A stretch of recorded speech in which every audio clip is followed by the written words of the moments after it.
Hola, buenas. A nosotros nos tocó el capítulo 8, que se refiere a la oxidación de ácidos grasos. Los que conformamos este grupo somos Tracy Campos, Alfredo Chávez y mi persona, José David Mora. Eh, a continuación les voy a hablar un poco sobre lo que es la oxidación de grasos. Entonces, bueno, la oxidación de grasos se puede dividir en dos etapas. En la etapa uno es en donde los ácidos grasos se oxidan en las mitocondrias a acetilcoenzima A. En este proceso se obtiene gran cantidad de energía. Y en la etapa 2, los ácidos grasos experimentan una beta oxidación, que es en donde cada ciclo produce acetilcoenzima A y un ácido graso que es acortado en dos átomos de carbono.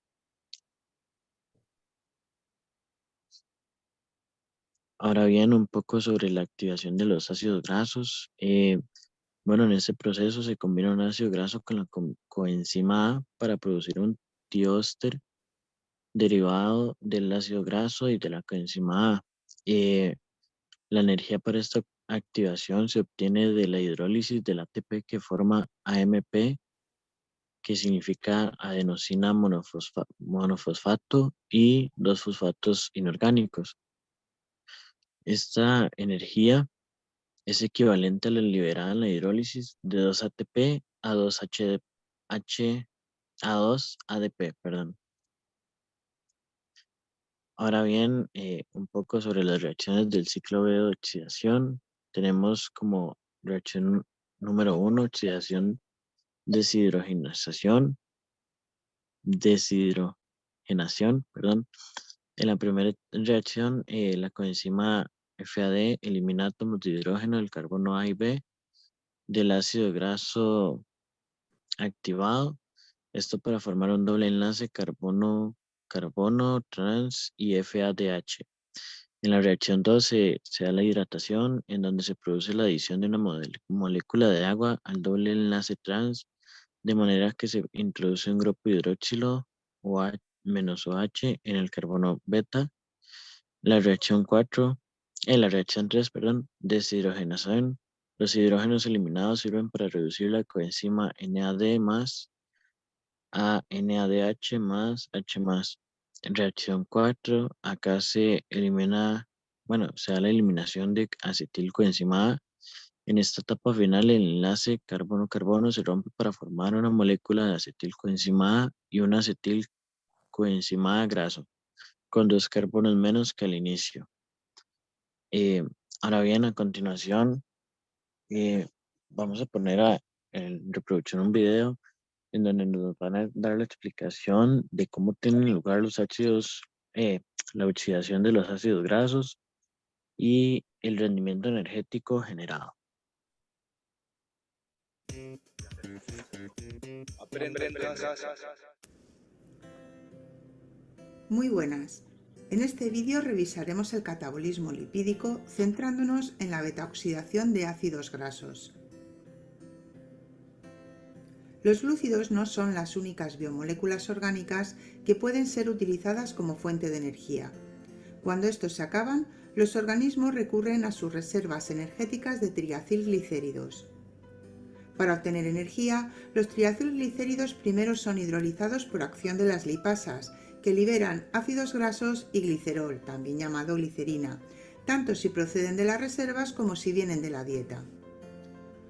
En el citosol de la célula, el glicerol será transformado primero en dihidroxiacetona fosfato y después isomerizado a gliceraldehído 3-fosfato. En esta forma se incorpora al metabolismo glucídico, bien a la glucólisis, bien a la ruta de síntesis de glucosa. Por su parte, los ácidos grasos son catabolizados mediante el proceso llamado betaoxidación, que se lleva a cabo en la matriz mitocondrial, excepto en el caso de las células vegetales, que oxidan los ácidos grasos en los peroxisomas. Antes de entrar en la mitocondria, los ácidos grasos deben activarse en el citosol de la célula, mediante la unión de coenzima A para producir la forma activada acilcoenzima A. La activación de los ácidos grasos se considera que implica un gasto equivalente a 2 ATPs, porque se produce la rotura de dos enlaces ricos en energía, el del ATP y el del pirofosfato. Los ácidos grasos activados se unirán a la carnitina para poder entrar en la mitocondria a través de un sistema transportador de la membrana mitocondrial interna. Una vez dentro, se recicla la carnitina, se recupera el acilcoenzima A y comienza su degradación. Una ruta catabólica espiral llamada hélice de Linen, en la que se repite una secuencia de 4 reacciones que llevan al acortamiento de la cadena del ácido graso en 2 carbonos con cada secuencia. Carbonos que se liberan en forma de acetilcoenzima A. Veamos con más detalle cuáles son las 4 reacciones que se suceden en cada vuelta. En primer lugar, se produce una oxidación por deshidrogenación, con formación de una molécula de Faz en su forma reducida. A continuación, tiene lugar una hidratación y se incorpora una molécula de agua. Le sigue una segunda oxidación por deshidrogenación, con formación en este caso de una molécula de NADH. Por último, se produce la ruptura de la molécula, liberándose 2 carbonos del ácido graso en forma de una molécula de acetilcoenzima A, al tiempo que entra un nuevo coenzima A para formar un acilcoenzima A con 2 carbonos menos que el de partida, y este iniciará una nueva secuencia. El proceso se repetirá tantas veces como sean necesarias para liberar todos los carbonos. Por tanto, los productos finales en cada vuelta son una molécula de Faz reducido, otra del coenzima reducido NADH, además de acetilcoenzima A, que en el ciclo de Krebs se oxidará hasta dióxido de carbono y se obtendrá energía en forma de GTP, más coenzimas reducidos, concretamente 3 moléculas de NADH y una de Faz reducido por cada acetilcoenzima A. Estos coenzimas, junto a los producidos durante la beta-oxidación, irán a la cadena de transporte mitocondrial para oxidarse y obtener energía mediante la fosforilación oxidativa. Recuerda, 3 ATPs por cada NADH oxidado y 2 ATPs por cada Faz. ¡Ojo! La última vuelta genera 2 moléculas de acetilcoenzima A. Entonces, ¿cuánta energía se habrá generado con la beta-oxidación? Pues dependerá del número de carbonos del ácido graso. Supongamos el esteárico, ácido graso saturado de 18 carbonos. Durante la activación del ácido esteárico en el citosol de la célula, se consumen 2 moléculas de ATP y se forma estearilcoenzima A. Una vez activado, este ácido graso será transportado hasta la matriz mitocondrial para iniciar así la beta-oxidación. Como cada vuelta libera 2 carbonos en forma de acetilcoenzima A, habrá que dar 8 vueltas para oxidar completamente el ácido graso. Se habrán generado 9 de acetilcoenzima A, ya que en la última vuelta se formaron 2, además de una molécula de NADH y otra de Faz reducido por vuelta, que hacen un total de 8 moléculas de cada. Las 9 moléculas de acetilcoenzima A se oxidarán completamente en el ciclo de Krebs, produciendo 9 GTPs, 27 de NADH, 3 por cada acetilcoenzima A, y 9 de Faz, 1 por cada acetilcoenzima A. Luego directamente solo se habrán producido en esta ruta los 9 ATPs correspondientes al GTP. Finalmente, los coenzimas generados pasan a la cadena de transporte electrónico en las crestas mitocondriales. Tanto los 8 formados en la beta-oxidación como los 27 NADH y 9 Faz del ciclo de Krebs. Con la posterior fosforilación oxidativa, cada NADH generó 3 ATPs, por tanto se obtendrán 105 ATPs procedentes del NADH. Y como cada Faz generó 2 ATPs, se obtendrán 34 procedentes del Faz. Esto hace un rendimiento total para la beta-oxidación de 146 ATPs, nada que ver con los 38 máximos producidos durante la glucólisis. Y hasta aquí la descripción de cómo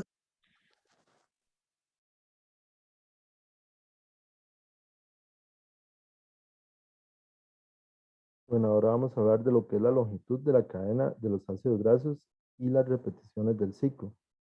Acá lo que vemos es que el número de átomos de un ácido graso va a determinar el número de veces que se repite el ciclo de la beta-oxidación, así como las unidades de acetilcoenzima A producidas.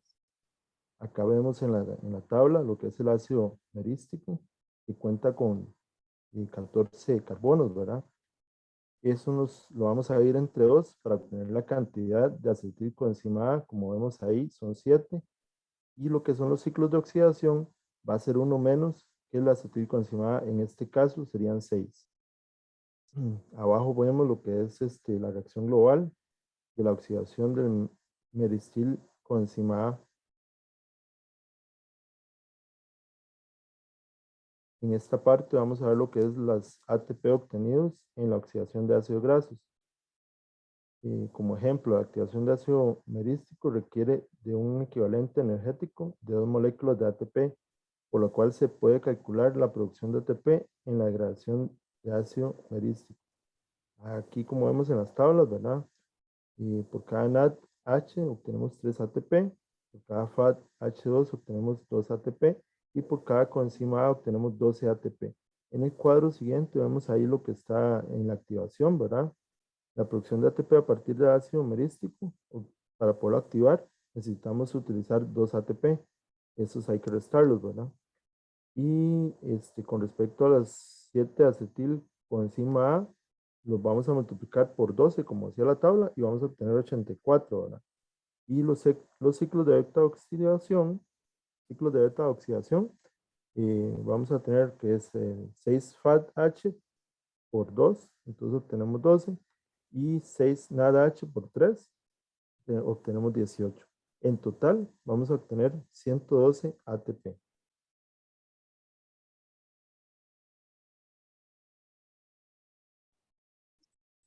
A continuación, también hablamos sobre lo que son los cuerpos cetónicos. Cuando el cuerpo no tiene los suficientes hidratos de carbono para cubrir sus necesidades energéticas, lo busca conseguir de sus depósitos de grasa. Lo contraproducente de esto es que cuando el organismo oxida grandes cantidades de ácidos grasos, se van acumulando muchas moléculas de acetil-CoA. En el hígado, cuando esto sucede, las moléculas de acetil-CoA se combinan y forman cuerpos cetónicos. Estos cuerpos cetónicos se producen en el hígado y se van transfiriendo al corazón, el cerebro y el músculo esquelético.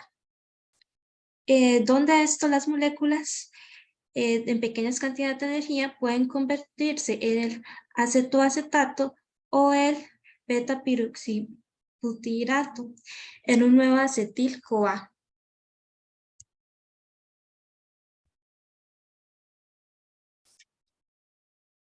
La cetosis es cuando se acumulan los cuerpos cetónicos y el organismo no puede metabolizarlos adecuadamente. Esto sucede en algunos casos de diabetes aguda o cuando se aplican dietas con alto contenido en grasa y bajas en hidratos de carbono, o en casos de ayuno prolongado. Si se hace un simple test con una tira indicadora, se puede determinar la presencia de cuerpos cetónicos en la muestra de orina.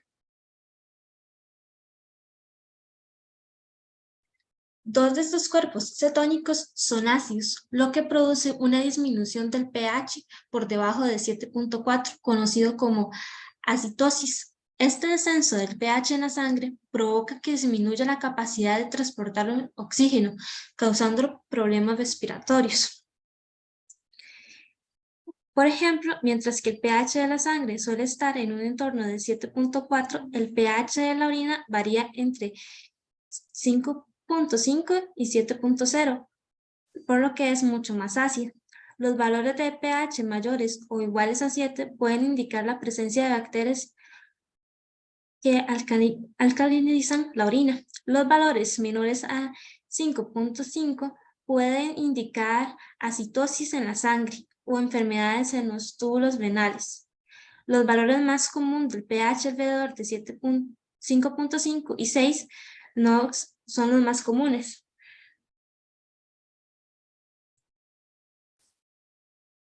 Respecto a la síntesis de ácidos grasos, en el momento en que el cuerpo tiene cubiertas todas sus necesidades energéticas y las reservas de glucógeno están llenas, el acetilcoenzima A se emplea para la síntesis de nuevos ácidos grasos.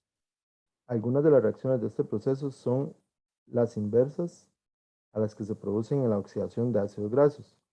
Para la oxidación de ácidos grasos, esta tiene lugar en la mitocondria y emplea FAT y NAD+. La síntesis de ácidos grasos se produce en el citosol y emplea coenzima reducida NADH. Los nuevos ácidos grasos formados se unen en el glicerol para formar diacilgliceroles que se almacenan como grasa corporal.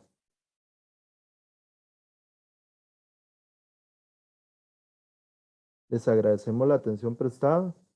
Espero les haya gustado la exposición.